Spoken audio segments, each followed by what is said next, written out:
Olá, boa tarde. No Utilidade Pública de hoje, a gente fala sobre um amor incondicional das mulheres, que é o uso do sapato alto.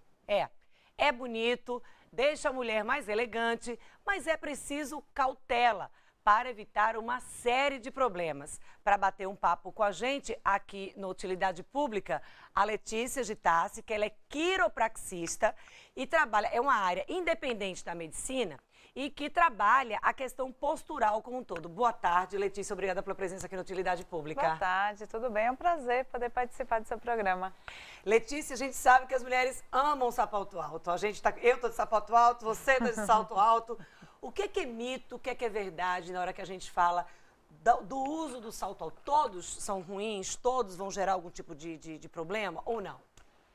Na verdade, uma boa parte é mito. Realmente, alguns utilizados de maneira incorreta, de uma maneira muito frequente, podem causar prejuízos.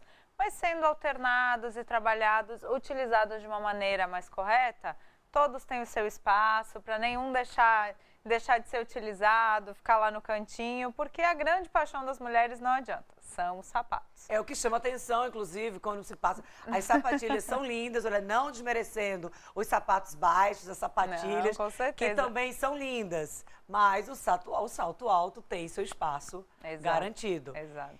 Tem algum salto que seja o mais adequado, por exemplo, uma altura mínima do salto, que possa te dizer assim, que olha, esse dá para usar com tranquilidade? No dia a dia, o recomendado é saltos de até 3 ou 4 centímetros. Isso no dia a dia mesmo, naquela rotina de trabalho, normalmente ainda a pessoa às vezes trabalha, faculdade, família, aquele corre-corre todo. Já para um período, por exemplo, a mulher vai para uma festa, aí já quer aumentar um pouquinho o salto, um pouco mais alto. Então, assim, quando esse salto é um pouco mais alto, a gente sempre recomenda, na verdade, utilizar saltos mais grossos. Por quê? Porque eles dão uma estabilidade um pouco maior. Além disso, tem aqueles que têm as plataformas na frente.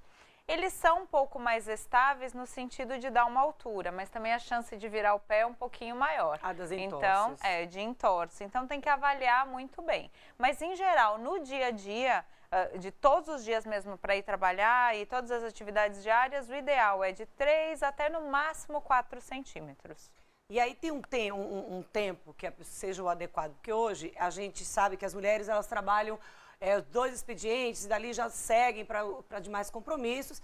E aí elas estão ali, ninguém vai levar, muitas pessoas não vão levar o outro par de sapato na bolsa, que seria o ideal.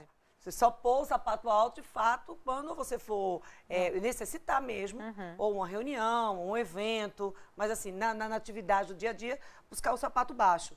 Tem um questionamento que é aquela história de que tem pessoas que o sapato rasteiro mesmo também não é legal. Também não faz bem. Que tem que ter ali um dedinho, 2 de salto. É isso? É verdade. Na verdade, o salto, completamente sem salto, ele força a curvatura ao contrário do pé. Então, assim, no mínimo 1 centímetro é legal. As sapatilhas são boas, mas tem gente que não consegue usar um dia todo uma sapatilha. O que eu falo normalmente é para tentar alternar. É complicado, nem todo mundo vai levar um chinelinho, uma rasteirinha na bolsa, mas um período do dia, utiliza um, depois o outro, ou um intervalo entre eles, tirar um pouquinho aquele sapato. Por quê? Porque começa a causar vários prejuízos, na verdade, não só no pé, que podem desenvolver esporões, calos e tudo mais, mas o uso contínuo daquele salto num período muito maior pode começar a desenvolver encurtamento da musculatura da perna, da panturrilha, a projeção do centro de gravidade daquela pessoa para frente, então começa a forçar também desde a região da coluna lombar. Então, é ideal que não passe mais do que 3 ou 4 horas naquele salto. Se não puder trocar por um outro, pelo menos tirar um pouquinho, passar um período mais sentado e depois recoloca o salto. E aí a gente tem, por exemplo, a mulher vai trabalhar no salto alto e ela diz, não, mas eu passo boa parte do tempo sentada. Mas aí ela passa, quando ela está sentada, ela também não observa a postura. Exato. E aí o período que ela está em pé, ela está no salto alto, muitas vezes sem a postura adequada. E quando ela está sentada, mesmo estando sentada, ela também está sem postura. Qual a postura adequada? Quais os cuidados que tem que ser adotados sobre isso? A ergonomia hoje em dia já é uma coisa muito requisitada, desde escritórios ou qualquer outro local de trabalho da pessoa. É muito importante visar tudo isso. Existem meios que nós podemos deixar o nosso local de trabalho mais adequado. Por exemplo, uma cadeira numa altura interessante, a questão de sentar com o quadril e não com a parte de baixo, que é quando dá aquela escorregada e acaba forçando um pouco mais a região da lombar. Que as pessoas acham que relaxa. Exato, por estar, por exemplo, nessa postura, a pessoa acha que está mais confortável, mas na verdade ela está forçando a coluna lombar totalmente ao contrário do que é a postura normal. Hoje em dia nós temos aqueles suportes que são de colocar no chão, onde o pé da pessoa fica um pouco mais relaxado, isso causa um relaxamento também da região lombar. A questão dos computadores e tudo mais. Por exemplo, o computador, ele foi, por um lado, eles foram diminuindo para tablets, iPads e celular em si. Para a questão de tecnologia, isso foi maravilhoso. Agora, para a postura, cada vez mais está piorando a postura das pessoas. Por exemplo, um celular. Normalmente, quem fica no celular fica nessa altura.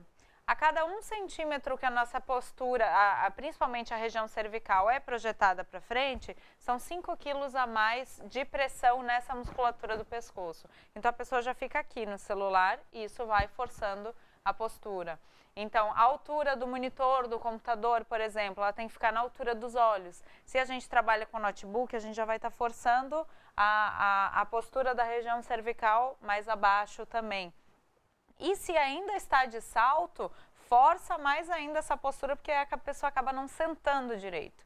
E se desequilibra uma coisa, acaba desequilibrando todo o resto. Essa é uma informação bem interessante.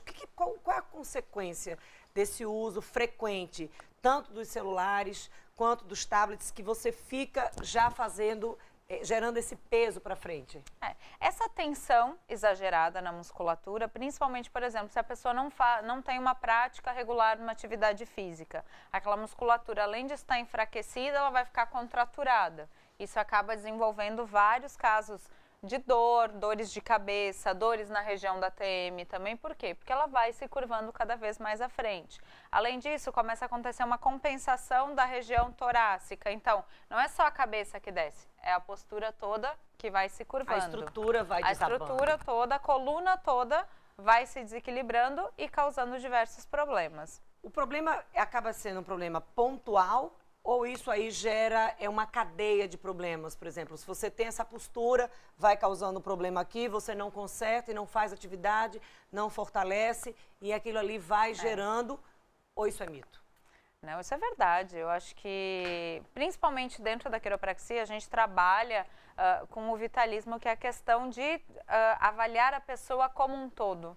É impossível a gente avaliar só uma postura do pescoço sem pensar no resto. A coluna é uma estrutura só e a gente acaba esquecendo disso. Ela é uma estrutura única que protege o nosso sistema nervoso, que protege a nossa medula vertebral, que vai irradiar para todo o nosso corpo. Então, a partir do momento que acontece um desequilíbrio básico, desde a região cervical, vai influenciar em todo o nosso corpo. Tem algum exercício que as pessoas possam fazer assim de forma breve, seja no ambiente de trabalho, ali na hora da folga, que reduza ou pelo menos alivie essa tensão nessa região, tanto do pescoço quanto aqui dessa região dos ombros?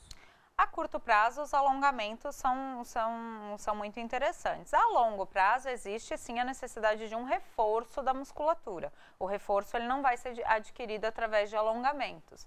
Mas naquele momento que a pessoa está lá no trabalho, sentir um desconforto, alongamentos, principalmente de região cervical e região de ombros, são ideais. Quais seriam esses exercícios? Que alongamento seria esse? Principalmente de lateralidade de pescoço, para um lado, para o outro. Lembrando de não forçar muito também, né? Tem que lembrar que, na verdade, nós temos que alongar a musculatura, que às vezes a gente vai indo e vai descendo junto.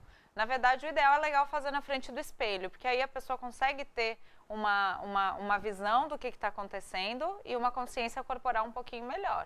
Hoje em dia, nós temos em várias empresas já a questão de ginástica laboral e é muito interessante. E todas as empresas, todos os locais de trabalho, na verdade, deveriam desenvolver esse tipo de trabalho. E aí, para a mulherada que está acompanhando, Não demora muito, chega ali na frente do espelho, seria quanto tempo para cada lado? Seria você fixa o ombro, evita aí, como é que é? Quantas vezes a pessoa lembrar, na verdade, o benefício só vai ser maior ainda. Então, se lembrar 2, 3 vezes ao dia, ou naquele momento que sentir um pouco mais de desconforto, é porque eu sempre recomendo, na verdade, que a pessoa não passe mais do que 40 minutos numa mesma posição. Eu sei que é complicado, às vezes senta, começa a fazer um trabalho, principalmente computador, né? Acaba esquecendo de todo o resto e focando naquilo. Então, assim, pelo menos a cada 40 minutos, levanta, toma uma aguinha, vai ao banheiro, para quê? Para ativar outros grupos musculares.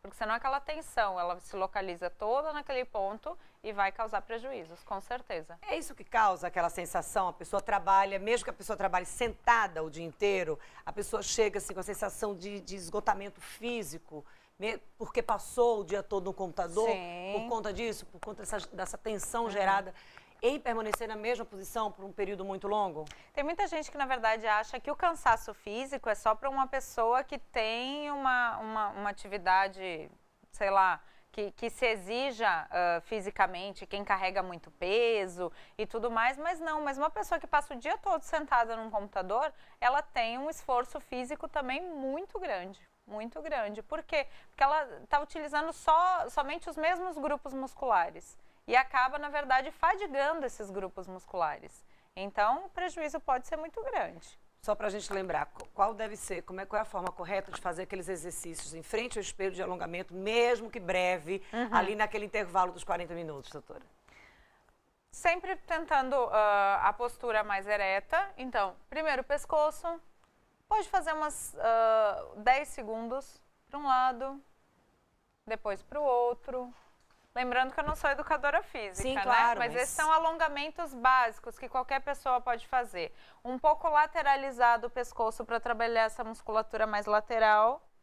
Então, puxando para um lado também, puxando para o outro. Parte de braço.